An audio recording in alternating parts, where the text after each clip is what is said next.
السلام عليكم ورحمة الله وبركاته. أهلا بيكم فيديو النهاردة إن شاء الله عن بلح البحر أو المسلز. هنشوف طريقة تنظيفه وطريقة طبخه بطريقتين أحلى من بعض. يلا نبدأ بسم الله. ده بلح البحر لسه جاي طازة من البحر حالا. هنشوف طريقة تنظيفه ازاي. بيبقى محتاج تنظيف من الشوائب اللي بتكون عليه.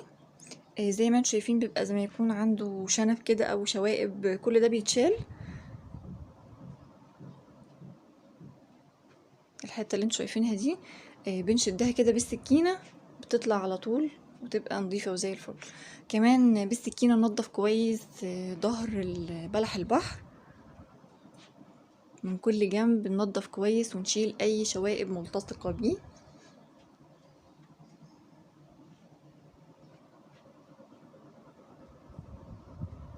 ولازم يبقى التنظيف تحت الميه كده على طول، بيحتاج ميه كتير عشان ينضف من اي حاجه عليه. ننضف كويس على قد ما نقدر. نشوف واحده كمان. هنشيل كل ده بالسكينة، كل ده بيطلع بسهولة بالسكينة، هو بس محتاج تنظيف.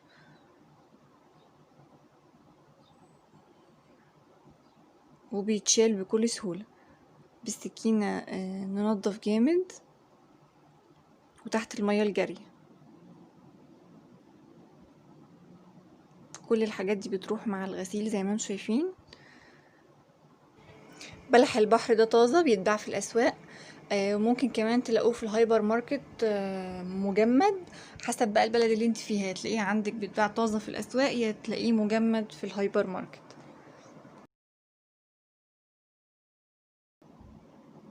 ننضف كويس ونشيل أي حاجة عليه، أهم حاجة تنظيفه. زي ما انتم شايفين كل الحاجات اللي عليه بتروح مع الغسيل، وباستخدام السكينة كل حاجة بتروح وبيبقى نظيف زي ما انتم شايفين كده. خلاص بقى نظيف. هنعمل كله بنفس الطريقة ونرجع لكم. بعد ما بننضفه كويس من الشوائب اللي كانت عليه بننقعه في مية عادية من الحنفية ومعاها شوية ملح، ونسيبه منقوع من نص ساعة لساعة. لو في أي رمل اللي فيه هينزل، ولو في حاجة طفت على الوش تبقى بايظة لازم نرميها على طول. حطيناه في طبق أكبر، وزي ما انتم شايفين مفيش حاجة طفت على الوش ولا حاجة. كله راسي في الطبق من تحت. هنسيبه منقوع شوية،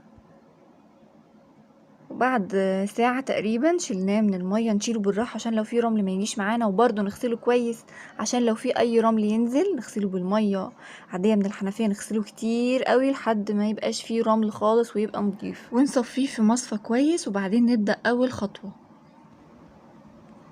في حلة على النار حطينا فيها شوية زيت، وهنحط دول 5 فصوص توم متقطعين شرايح بالطول، ومعاهم 4 ورقات لورا. هنحط التوم مع ورق اللورا في الزيت، ومعاهم رشة من الشطة ورشة من الفلفل الأسود. ونقلب لحد ما التوم يبقى أصفر شوية. ننزل فوقه بلح البحر. بعد ما صفينا بلح البحر كويس وغسلناه كويس ومفيش فيه أي رمل خالص، هنقلب بلح البحر مع الثوم وورق اللورا ورشة الفلفل والشطة من غير ما نضيف اي مية خالص خالص. بعدين هنغطي عليه، هنسيبه اقل من 10 دقايق ياخد ريحة الثوم مع الورق اللورا والفلفل والشطة. وبعد اقل من 10 دقايق هنلاقيه ينزل كل المية اللي كانت فيه زي ما انتم شايفين. احنا ما ضفناش مية خالص، دي المية اللي كانت في قلبه. وهو بعد ما اتفتح نزل المية اللي كانت جواه زي ما انتم شايفين، وبدأ يتفتح زي ما انتم شايفين كله اتفتح. هنطفي عليه النار ونشيله، نصفيه كويس من المية دي. هنرميها خلاص، احنا مش عايزين المية اللي نزلها دي خالص. هنبدأ نشيله في طبق تاني. ده بعد ما نزلناه من على النار وصفناه كويس من المية. الخطوة دي بقى اللي هنعملها اختياري.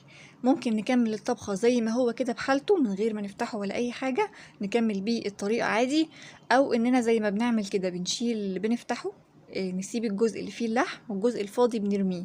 اللي حابب ما يعملش الطريقة دي عادي، بس كده بيبقى في الاكل اسهل واحلى، ومبقاش فيه قشر كتير على الفاضي.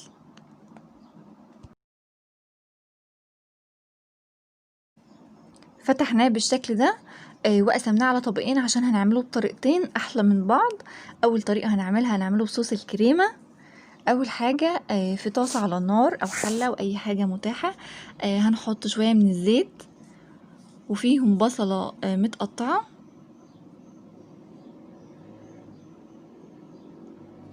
وهنقلب البصله لحد ما لونها يصفر شويه، تدبل شويه وتصفر، متصفرش قوي.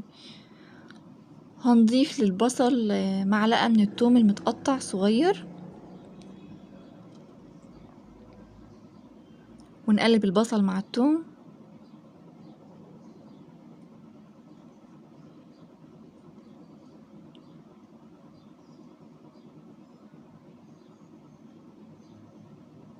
لحد ما لونها بدأ يصفر شوية، بدأت تدبل، هنضيف ورقتين لورا،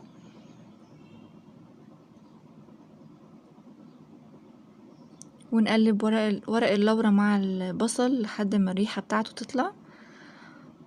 وبعدين هنضيف فلفل اخضر، فلفلة قرن فلفل واحد اخضر متقطع صغير. ممكن ده فلفل عادي مش حار، ممكن اللي بيحب الطعم الحار يضيف فلفل الحار.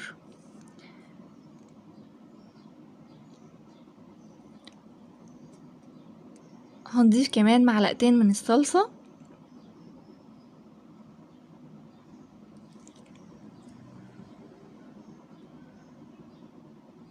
ونقلب الصلصة مع البصل والفلفل والثوم.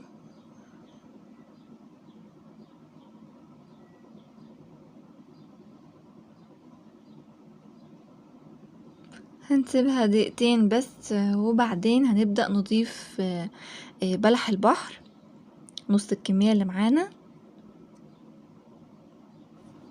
ونقلب كويس.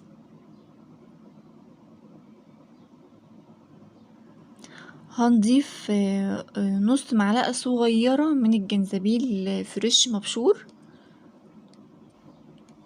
وهنضيف كمان عصير ليمونة واحدة، ونقلب كويس.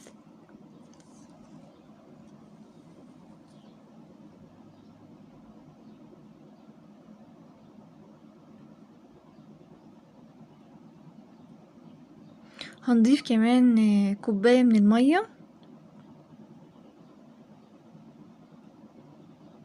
كوباية مش مليانة قوي.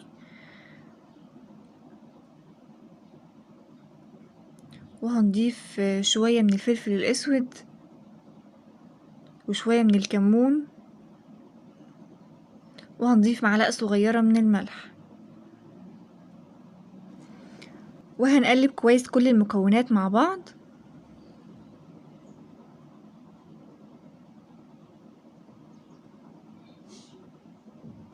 وبعدين هنضيف للمكونات كريمة الطهي، 200 ملي من الكريمة. هنضيف الكريمة ونقلب كويس.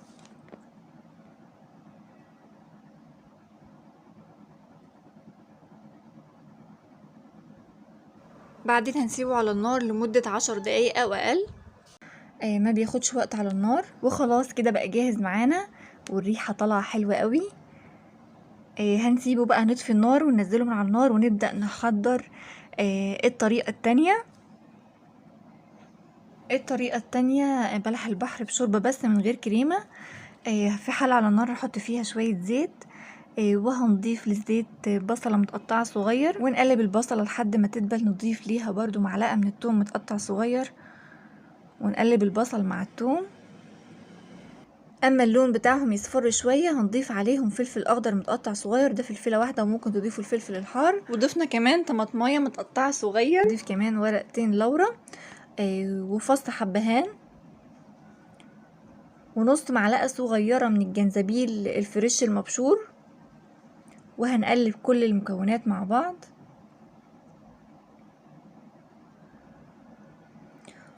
وهنضيف فلفل اسود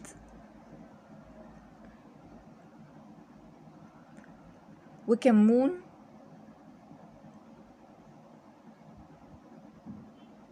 وعصير ليمونة واحدة.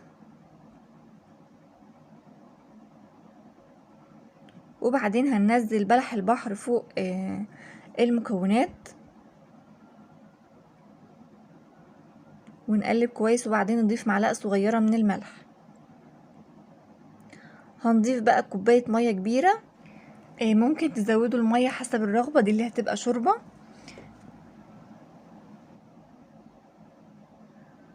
هنغطي عليها ونسيبها على النار 10 دقايق وهتكون جاهزة معانا. ده بعد 10 دقايق خلاص بقت جاهزة معانا، وطفينا عليها النار وقدمناها بالشكل ده.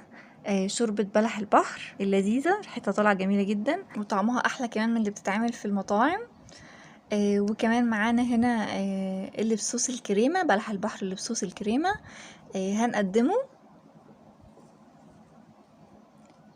في طبق التقديم بالطريقة دي، او قدموه بالطريقة طبعا اللي تعجبكم.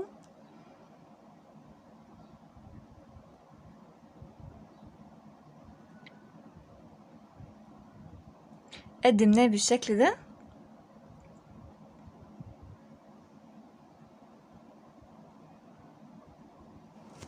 ده بلح البحر اللي بالكريمة بصوص الكريمة، طعمه رائع جدا.